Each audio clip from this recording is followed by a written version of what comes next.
पारुल, ओ बूढ़े दादाजी, कौन कौन हो तुम लोग? पहले तो कभी नहीं देखा तुम्हें सरदार। ये लोग भील देश से आए हैं, हमारे अतिथि हैं सरदार। पालू से अपने हाथ का कंगन बूढ़े को दिखाओ, हो सकता है ये चिन्ह देखकर तुम्हारा कोई काम बन जाए। बूढ़ा, अरे तुम लोग आखिर बोल क्या रहे हो? जाओ यहाँ से। सरदार, इनके हाथ में शंखिनी माँ का कंगन है बुढ़ो। बूढ़ा, ठंड?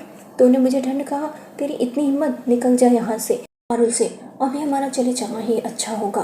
बुढ़ा, हे लड़की इधर आ, ये कंगन तुझे कहाँ से मिला? आ इधर मेरे पास आ, देखो कांपते हुए जुबान से, शंखिनी माँ का कंगन, ये तो अद्भुत है। पारुल, बूढ़े काका, मैं बहुत दूर देश से आई हूँ, बहुत उम्मीदें लेकर आई हूँ प्रबल देव की कहानी सुनने। सुनाइए ना मुझे, मेरी बहुत इच्छा है। बूढ़े काका, तेरे हाथ में शंखिनी माँ का कंगन है तो कहानी तो तुझे सुनानी ही पड़ेगी।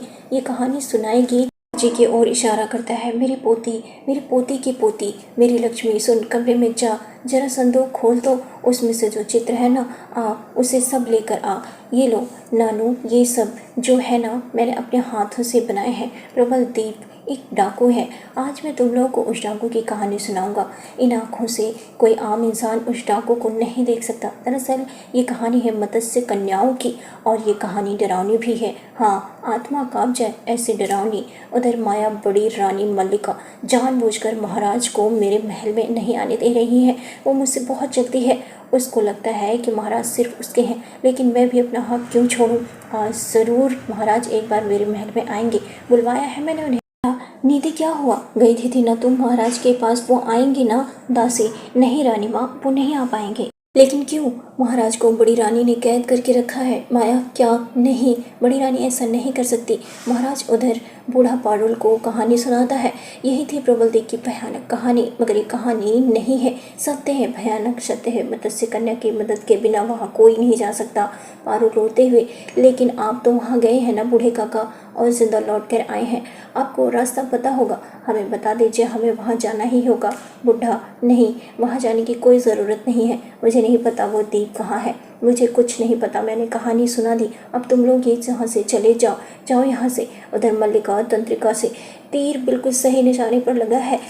माया तक महाराज को कैद करने की खबर तो पहुंच गई है, अब बस फल का इंतजार है। तंत्रिका, अब ज़्यादा इंतजार की ज़रूरत नहीं है। रानी माया अब तक भाग कर गई होगी महाराज की ओर। एक बार सुरेंद्र को देखेगी तो भीगी बिल्ली की तरह आएगी तेरे पास। रानी माया को अब महाराज को बचाने के लिए तेरी हर बात माननी पड़ेगी मल्लिका, तभी मैं अपनी शर्त पर जो चाहूँगी वो करवा लूँगी माया से।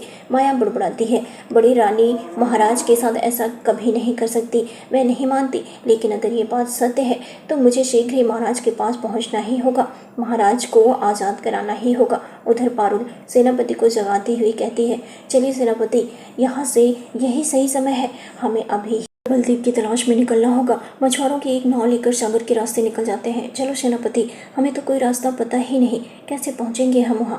पारुल, सेनापति जी, हमें ऐसा लग रहा है कि इस तरह से चलते चलते ही वो सुराग मिल जाएगा, हमें कोई ना कोई हमें ज़रूर रास्ता दिखाएगा। उधर माया महाराज के पास पहुंचकर, नहीं, ये नहीं हो सकता। महाराज आंखें खोलिए महाराज। माया, हाँ महाराज। रानी माया, आपकी यह हालत कैसे हुई महाराज? बड़ी रानी ने आपको इस तरह क्यों कैद करके रखा है? ऐसा क्या हो गया? मैं अभी बड़ी महारानी से मिलूंगी, ज़रूरत पड़ी तो उनके कदमों में गिड़गिड़ाऊंगी आपको आज़ाद कराने के लिए। महाराज, यदि आपने कोई अपराध किया होगा तो मैं उसका प्रायश्चित करूंगी, मैं आपकी ओर से सज़ा काटूंगी, फिर तो वो आपको आज़ाद कर देगी ना। महाराज, हम कुछ नहीं जानते माया, वो क्या चाहती है, उसका क्या उद्देश्य है, हमें नहीं पता। उधर पारुल कछुआ से, अरे यहाँ तुमसे मुलाकात होगी मैंने सोचा भी नहीं था पारुल, तुम कैसी है? उधर से सागर पंछी, वो देखो, ये तो हमारी पारुल सखी है। तो आज पूर्णिमा की रात को अपने चहेते इंसान के साथ नौका विहार करने आई हो? कछुआ पारुल से, तो आज पानी, चंद्रमा और हवा को साक्षी मानकर तुम दोनों शादी कर लो। उधर माया से, महाराज पानी, पानी चाहिए थोड़ा सा। माया, हाँ महाराज, अभी लाए। उधर सेनापति पारुल से, क्या कहा उन लोगों ने? मेरी तो कुछ भी समझ नहीं आया। पारुल शर्माते हुए, सेनापति जी, ये लोग हमसे घर बसाने की बात कर रहे हैं, ये लोग चाहते हैं कि हम लोग आज ही शादी कर लें। सेनापति पारुल से, इनसे कहो कि शादी तो हमारी होगी, लेकिन ऐसे नहीं, सूर्यनगर लौट कर हमारे माँ बाबा सबके सामने, सबके आशीर्वाद से। पारुल, हमने एक साथ मिलकर ये सारी चुनौतियाँ पार की हैं। पता नहीं हमारे जीवन में ना जाने और कितनी अड़चनें और चुनौतियाँ पड़ी हैं, लेकिन हमें विश्वास है हम दोनों उन सारी अड़चनों सारी चुनौतियों को पार करके बड़े आराम से निकल जाएंगे। कोई हमें अलग नहीं कर पाएगा। इसलिए आज इस सागर, इस चंद्रमा और इन पक्षियों सभी को साक्षी मानकर मैं तुम्हें साथी स्वीकार करता हूँ। अब आगे क्या होगा देखने के लिए वीडियो को लाइक और चैनल को सब्सक्राइब ज़रूर कर लीजिए।